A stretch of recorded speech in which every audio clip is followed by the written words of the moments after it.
নমস্কার এভরিওয়ান, সবাইকে ওয়েলকাম করছি নতুন একটি রেসিপি দেখার জন্য। আশা করি আপনারা সবাই ভালো আছেন এবং সুস্থ আছেন। আজকে নিয়ে আসলাম নতুন ধরনের একটা পিঠা রেসিপি। সামান্য উপকরণ দিয়ে সহজ পদ্ধতিতে এই পিঠাটা তৈরি করা যাবে। যেমনই দেখতে সুন্দর, খেতে কিন্তু ভীষণ সুস্বাদু।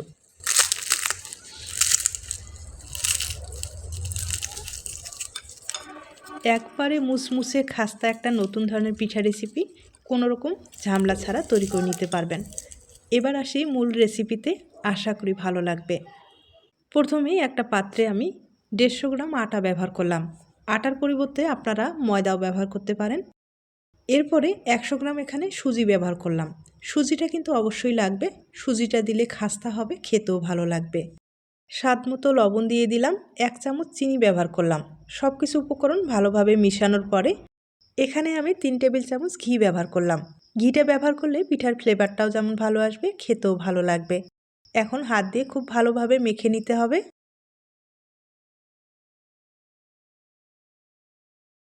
কিছু সময় ভালোভাবে মেখে নেওয়ার পরে এবার এখানে নরমাল জল দিয়ে ভালোভাবে একটা ডো তৈরি করে নিতে হবে। আর ডোটা নরমভাবে তৈরি করা যাবে না, শক্ত করে তৈরি করে নিতে হবে। তাই জলের পরিমাণটা একটু বুঝেই ব্যবহার করতে হবে।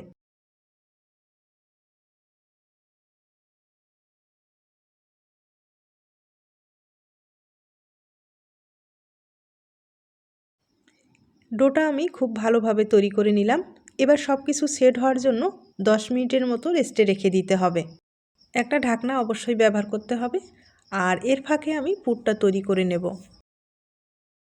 কড়াইয়ে আমি 150 গ্রাম চিনি ব্যবহার করলাম। চিনির একটা ক্যারামেল তৈরি করে নেব। এখন চুলার আঁচটা কিন্তু একটু লো করে দিতে হবে, যেন পুড়ে না যায়। পুড়ে গেলে ক্যারামেলটা খেতে ভালো লাগবে না। তাই অবশ্যই হালকা আছে এই ক্যারামেলটা তৈরি করে নিতে হবে। খুব ভালোভাবে কিন্তু একটা কালার নিয়ে আসতে হবে। যখন পরিপূর্ণভাবে চিনিটা গলে যাবে, এই পর্যায়ে এখানে 1 বাটি আমি নারকেল কোরানো ব্যবহার করলাম। খুব ভালোভাবে নেড়ে চেড়ে এই পুরটা তৈরি করে নেব। তবে চিনির পরিবর্তে আপনারা গুড় ব্যবহার করতে পারেন। তবে ঝাল পিঠা হিসেবে খেতে চাইলে আপনারা কিন্তু মিষ্টি পুরটা বাদ দিয়ে যে কোনো সবজির পুর ব্যবহার করতে পারেন, অথবা আপনাদের পছন্দ মতো মাংসের পুরটাও ব্যবহার করতে পারেন। তাহলে পিঠাটা খেতে কিন্তু ভালোই লাগবে। আর ডোটা কিন্তু ভালোভাবে সেট হয়ে গেছে। এখন আমি এই ডোটাকে একটু লম্বালম্বি করে পিস পিস করে কেটে নিব। এই পিঠাটা তৈরি করতে গেলে কোনো রকম ঝামেলা করতে হবে না, একবারে সাধারণভাবেই আপনারা পিঠাটা তৈরি করে নিতে পারেন। তবে আটা ময়দা যেটাই ব্যবহার করেন অবশ্যই সুজি ব্যবহার করতে হবে। সুজিটা ব্যবহার করলে এই পিঠাটা এতটাই খাস্তা হবে, আপনারা খেলে কিন্তু বুঝতে পারবেন। তাছাড়া পিঠাটা ভেজে নেওয়ার পরে আপনারা কিন্তু 4 থেকে 5 দিনের মতো সংরক্ষণ করে খেতে পারবেন।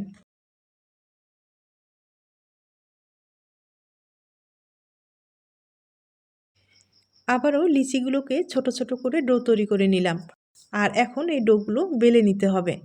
তবে যতটুকু সম্ভব পাতলা করেই বেলে নিব, বেলার সুবিধার্থে এখানে আমি আটা ব্যবহার করলাম। সবগুলো একইভাবে রুটি বেলে নিতে হবে।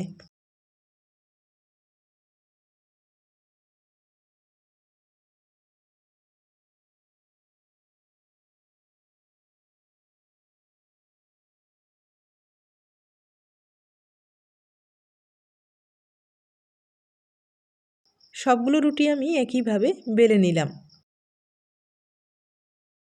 এবার একটা তেলের মিশ্রণ তৈরি করে নিতে হবে। তেলের পরিবর্তে এখানে আমি ঘি ব্যবহার করলাম। আর হাফ চামচ এখানে আটা ব্যবহার করলাম। আটার পরিবর্তে আপনাদের হাতের কাছে যদি কর্নফ্লাওয়ার থাকে, কর্নফ্লাওয়ার দিয়ে এই মিশ্রণটা তৈরি করে নিতে পারেন। এবার ঘিয়ের মিশ্রণটা হাত দিয়ে আমি রুটির মধ্যে ভালোভাবে লাগিয়ে নেব। আর প্রত্যেকটা রুটির মধ্যেই এভাবে কিন্তু লাগিয়ে নিতে হবে। বেশি পরিমাণে দেওয়ার দরকার নেই, সামান্য পরিমাণে দিলেই হয়ে যাবে।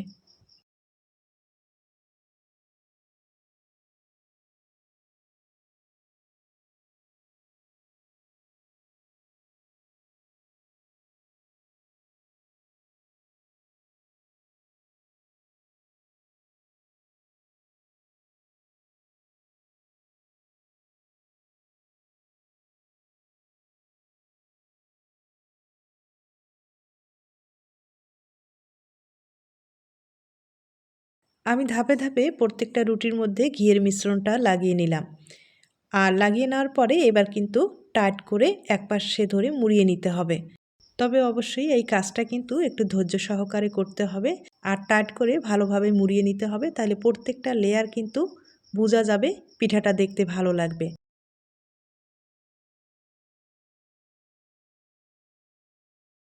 এখন এই লম্বা ডোটা কেটে নিতে হবে, তবে কিভাবে কেটে নিতে হবে একবার দেখিয়ে দিচ্ছি।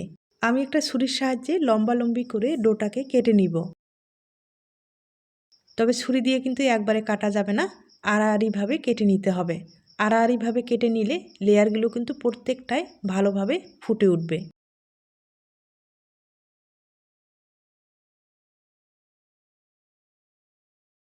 ডোটা আমি লম্বালম্বি করে মাঝ বরাবর কেটে নিলাম, 2 ভাগে ভাগ করে নিলাম।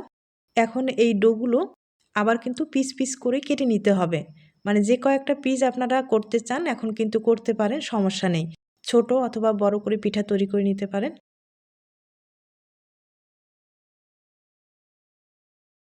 একইভাবে আমি আরেকটাও কেটে দেখিয়ে দিচ্ছি, তবে আলতোভাবে কিন্তু কেটে নেবেন যেন পাটগুলো খুলে না আসে।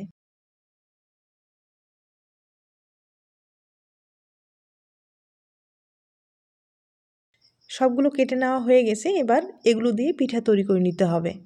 আমি আপনাদের 2টা পিঠা তৈরি করে দেখিয়ে দিচ্ছি। যে পাশে লেয়ারগুলো থাকবে সে পাশে কিন্তু নিচে দিয়ে এভাবে হাতে চাপ দিয়ে একটু চড়া করে নেওয়ার পরে বেলে নিতে হবে, তবে আলতোভাবে বেলে নিতে হবে।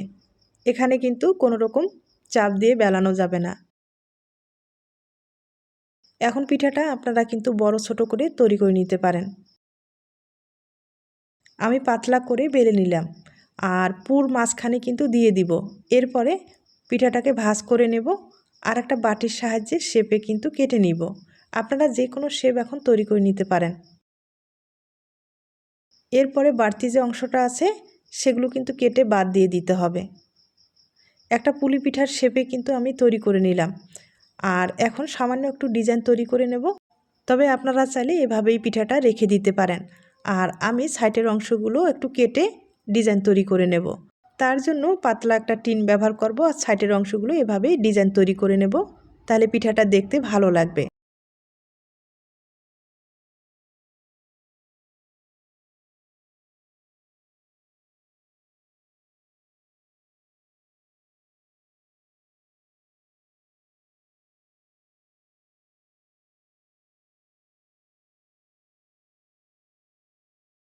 একটা পিঠা আমি তৈরি করে নিলাম, দেখতেই পারছেন কতটা সুন্দর হয়েছে।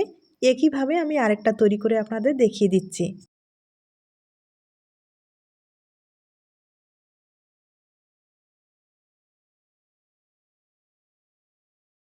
আর আবারও বলবো, এই পিঠাটা আপনারা যারা মিষ্টি পছন্দ করেন না তারা কিন্তু ঝাল পিঠা হিসেবে খেতে পারেন। এভাবে পিঠাটা তৈরি করার পরে আপনাদের পছন্দ মতো যে কোনো পুর এখানে ব্যবহার করতে পারেন, তাহলে পিঠাটা খেতে কিন্তু ভালোই লাগবে। আমি আবারও নারকেলের পুর দিয়ে দিলাম। নারকেলের পুরটা কিন্তু একটু হাতের সাহায্যে সমানভাবে লম্বা করে তৈরি করে নিতে হবে, এরপরে ব্যবহার করলাম। আর পিঠার সাইডের অংশগুলো হাত দিয়ে একটু হালকাভাবে চাপ দিয়ে বসাতে হবে, যেন ভাজার ক্ষেত্রে এই পুরটা বাইরে না আসে। আবারও একটা বাটির মাপ দিয়ে সাইডের অংশগুলো কেটে বাদ দিয়ে দিব।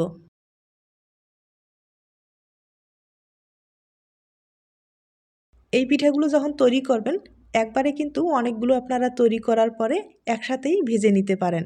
তবে হ্যাঁ, বেশি সময় এভাবে রেখে দেবেন না, তৈরি করার পরে সাথে সাথেই ভেজে নেবেন। তবে এভাবে যদি আপনারা সংরক্ষণ করতে চান সেক্ষেত্রে কিন্তু লেয়ারগুলো বোঝা যাবে না। সাধারণভাবে যে পুলি পিঠাগুলো তৈরি করা হয় সেভাবেই কিন্তু বোঝা যাবে। আর আপনারা লেয়ারগুলো যদি চান সেক্ষেত্রে কিন্তু সাথে সাথেই ভেজে নিতে হবে। আমি আপনাদের 2টা পিঠা তৈরি করে দেখিয়ে দিলাম, দেখতেই পারছেন কতটা সুন্দর হয়েছে। এখন কিন্তু আমি ভেজে নিব।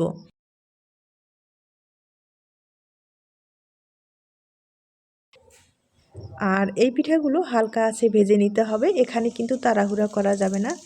একবারে হালকা আঁচে ভেজে নিলে প্রত্যেকটা লেয়ার কিন্তু খুলে আসবে, দেখতে ভীষণ ভালো লাগবে।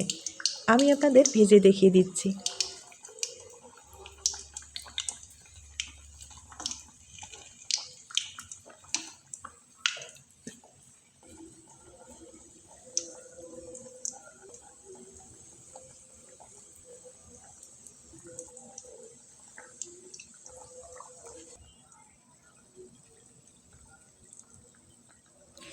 পিঠাগুলো তেলে দেওয়ার সাথেই নাড়াচাড়া করবেন না, হালকা আছে ভেজে নিতে হবে আর সাবধানে নাড়াচাড়া করতে হবে।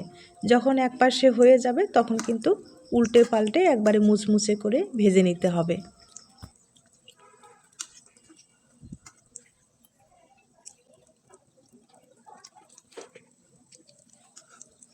এখন পিঠাগুলো আমি আলতোভাবে উল্টে দিব, আর দেখতেই পারছেন প্রত্যেকটা লেয়ার কিন্তু খুলে আসছে।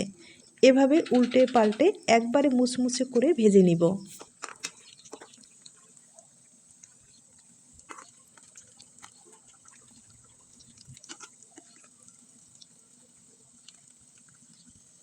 আর এভাবে হালকা আছে একটু সময় নিয়ে ভাজলে পিঠার কালারটা কিন্তু খুব ভালো আসে।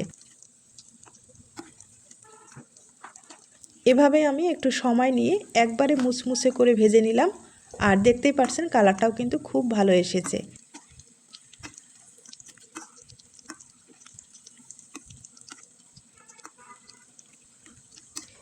পিঠাগুলো একবারে মুচমুচে করে ভেজে নিলাম। এভাবে ভেজে নিলে আপনারা কিন্তু 4 থেকে 5 দিন অনায়াসে খেতে পারবেন, কোনো রকম সমস্যা হবে না। এখন পিঠাগুলো তুলে আপনাদের পরিবেশন করে দেখিয়ে দিচ্ছি। একইভাবে সবগুলো কিন্তু ভেজে নিলাম। এখন আপনাদের একটা ভেঙে দেখিয়ে দিচ্ছি। আর একটা রিকোয়েস্ট থাকবে, যদি রেসিপিটি আপনাদের ভালো লেগে থাকে বা আপনার কোনো উপকারে আসতে পারে তাহলে কিন্তু একটা লাইক দিতে পারেন।